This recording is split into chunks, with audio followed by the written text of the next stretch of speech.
Good morning everyone. स्वागत है आप सभी का आपके अपने धैर्य क्लासेस में। लास्ट क्लास में हम लोगों ने देखा था explanation of basic term part 1, ये आपका है पार्ट 2। तो कल के क्लास में हम लोगों ने देखा था बिट क्या होता है, बाइट क्या होता है, निबल क्या होता है, kilobyte, megabyte, gigabyte, then bus के बारे में देखा था, देन सिस्टम बस, एड्रेस क्या होता है, डेटा क्या होता है। होपफुली आप लोगों ने रिवाइज कर लिया होगा।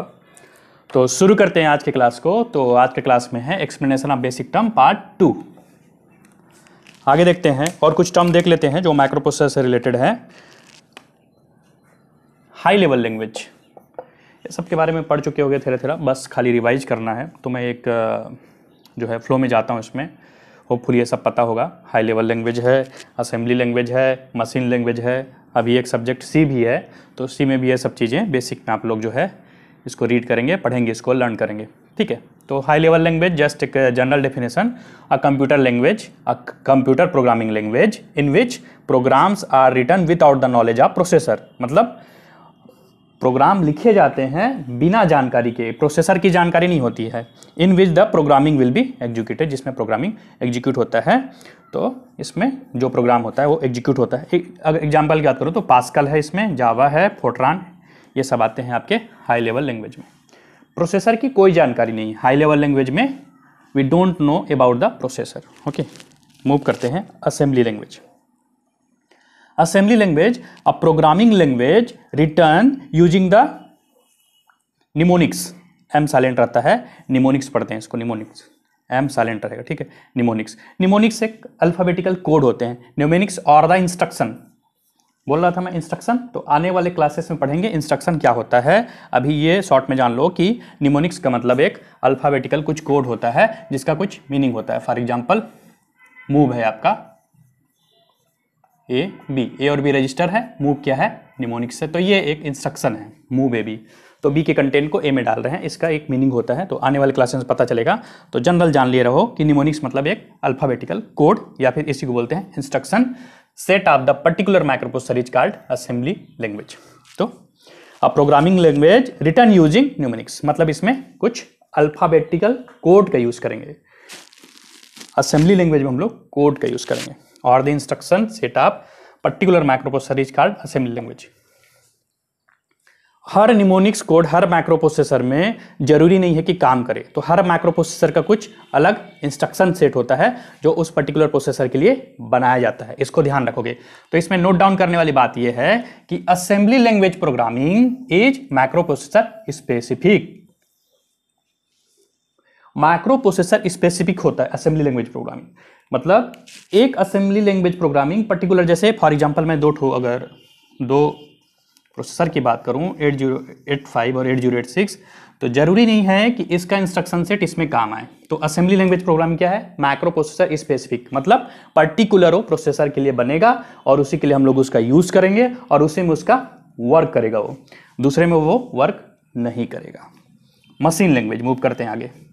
Machine language refers to binary code programs. Binary code मतलब 0 1, तो इसमें बाइनरी का कोडिंग रहता है, बाइनरी कोड रहता है, किसमें, मशीन लैंग्वेज में।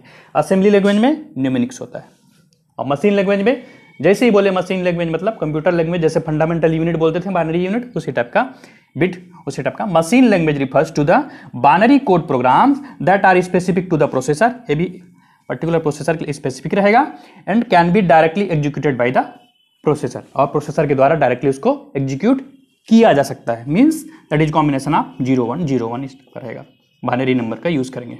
Okay, so that is called machine language.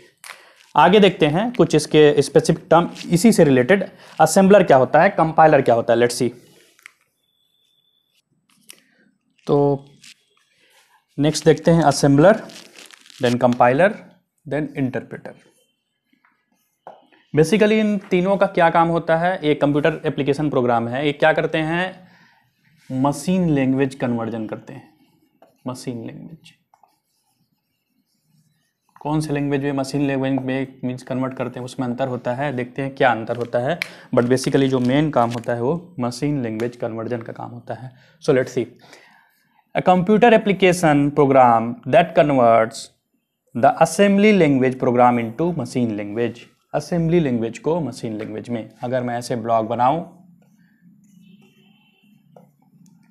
ये आपका असेंबलर, इनपुट क्या है आउटपुट क्या है बोलने से असेंबली लैंग्वेज को लेगा असेंबलर, असेंबलर का जो इनपुट रहेगा वो असेंबली लैंग्वेज, और आउटपुट क्या करेगा, किस में कन्वर्ट करेगा, मशीन लैंग्वेज में।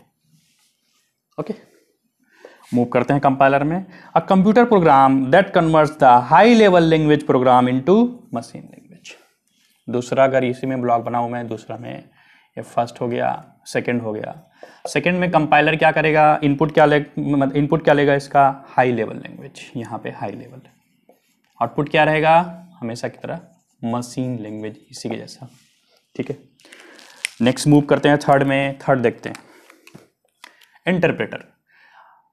A computer program that reads the high level and assembly level program one line at a time। सबसे जो महत्वपूर्ण पॉइंट है, सबसे महत्वपूर्ण पॉइंट क्या है, ये है one line at a time, एक बार में केवल एक लाइन रीड करेगा, and convert it into machine language. एक बार में केवल एक लाइन रीड करेगा। सबसे महत्वपूर्ण जो नोट डाउन करने की बात है कि compiler and assembler can function only on a entire program in a file. पूरा का पूरा इंटायर प्रोग्राम को ले लेगा, कौन कौन सा, असेंबलर और कंपाइलर। और इंटरप्रेटर मतलब केवल one line at a time करेगा, एक एक लाइन को कन्वर्ट करेगा। बट जो असेंबलर है और कंपाइलर है वो इंटायर प्रोग्राम फाइल को कन्वर्ट कर देगा मशीन लैंग्वेज में, but interpreter line by line करेगा, one line at a time. तो ये हो गया तीन महत्वपूर्ण टर्म, कंफ्यूज नहीं होना है इसमें। इससे कंक्लूजन ये निकलता है कि जो भी कन्वर्जन होगा वो मशीन लैंग्वेज में होगा। और कुछ महत्वपूर्ण पॉइंट देखते हैं, लेट्स सी, और जो बेसिक टर्म है और क्या क्या है, लेट्स सी। नेक्स्ट देखते हैं एल्गोरिथम। तो एल्गोरिथम क्या है, कोई भी काम करते हैं तो उसके डिफरेंट स्टेप्स होते हैं। जैसे क्या नाम, कुछ पनीर बना रहे हैं 2 मिनट के लिए, तो पनीर बनाने के लिए क्या क्या करेंगे, क्या कर लेंगे, कढ़ाई पनीर की सब्जी बना रहे हैं तो उसके कुछ प्रोसीजर होंगे, कुछ स्टेप्स होंगे। तो सबसे पहले बोलेंगे पनीर काटेंगे, देन जो है तेल गरम करेंगे, देन जीरा डालेंगे, लाइक दैट। उसके बाद मसाला वसाला डालेंगे, देन उसको गरम करेंगे, ढकेंगे, देन लास्ट में ये होगा। तो इसका एक पर्टिकुलर प्रोसीजर होता है। उसी टाइप का जो मीन्स प्रोसेसर की भाषा में या कंप्यूटर की भाषा में एल्गोरिथम जो होता है, अ सीक्वेंस ऑफ ऑपरेशंस और instruction that define how to solve a program using a computer. Hopefully समझ में आया होगा कि ये जैसे जनरल मैंने कढ़ाई पनीर बनाने का जो प्रोसेस बताया उसके स्टेप्स होते हैं, उसी टाइप का कोई भी अगर प्रॉब्लम है, उस प्रॉब्लम को सॉल्व करने के जो स्टेप्स हैं, ऑपरेशंस है। So the sequence of operations are instructions that define how to solve the problem using the computer, using a computer or microprocessor is called algorithm. Okay, तो ये सीक्वेंस ऑफ इंस्ट्रक्शन होता है या operations होता है। Then next बहुत महत्वपूर्ण है क्लॉक, बार बार सुनोगे इसके बारे में जब स्टार्ट करेंगे। तो क्लॉक क्या होता है, the circuit in the computer that generate the sequence of evenly spaced pulses, evenly spaced pulses, evenly spaced, एक समान स्पेस रहेगा, ठीक ना, evenly spaced pulses to synchronize the activity of processor in its peripheral. जो भी processor रहेगा, और peripheral मतलब कल क्लास बताया था इनपुट आउटपुट, तो इनपुट आउटपुट और प्रोसेसर के बीच के एक्टिविटी को सिंक्रोनाइज वे में करने के लिए, चलाने के लिए हम लोग पल्स यूज करते हैं, जो कि इवनली स्पेस्ड, एक समान स्पेस रहेगा, एक समान गैपिंग रहेगा। So the circuit in the computer that generate the sequence of evenly spaced pulses to synchronize the activity of processor and its peripheral. इसकी जो एक्टिविटी रहेगी, इसकी जो एक्टिविटी रहेगी, इनपुट आउटपुट की जो एक्टिविटी रहेगी, उसको हम लोग सिंक्रोनाइज करेंगे किसके साथ, प्रोसेसर के एक्टिविटी के साथ। सो उसको क्या बोलेंगे, क्लॉक बोलेंगे। तो जो क्लॉक का स्पीड है, क्लॉक का मतलब सुनोगे, the clock speed determine the speed of operation of the computer. जो भी क्लॉक की स्पीड रहेगी वो कंप्यूटर की स्पीड को या माइक्रोप्रोसेसर की स्पीड को क्या करेगा, डिटरमाइन करेगा, ठीक ना। So the computer with high frequency clock work faster. Obvious सी बात है, इसका रेंज रहता है बेसिकली मेगाहर्ट्ज में और गीगाहर्ट्ज में। ये बेसिकली मैंने क्लॉक का एक जो है चॉप किया है, जूम किया, समझ लो क्लॉक है। तो इसको बोलेंगे हम लोग राइजिंग एज, ये बढ़ रहा है, राइजिंग एज। इसको बोलते हैं फॉलिंग एज, फॉलिंग एज, और इसको बोलते हैं लेवल। ओके, जब क्लॉक का आएगा तो उसको विस्तार से पढ़ेंगे तो हम लोग देखेंगे इसमें different edge, level edge, then falling edge, then rising edge. Last one that is computer architecture. Computer architecture देखोगे हम लोग 8085 का आर्किटेक्चर हम लोग इसमें मतलब जो आपके सिलेबस में है उसको भी पढ़ेंगे।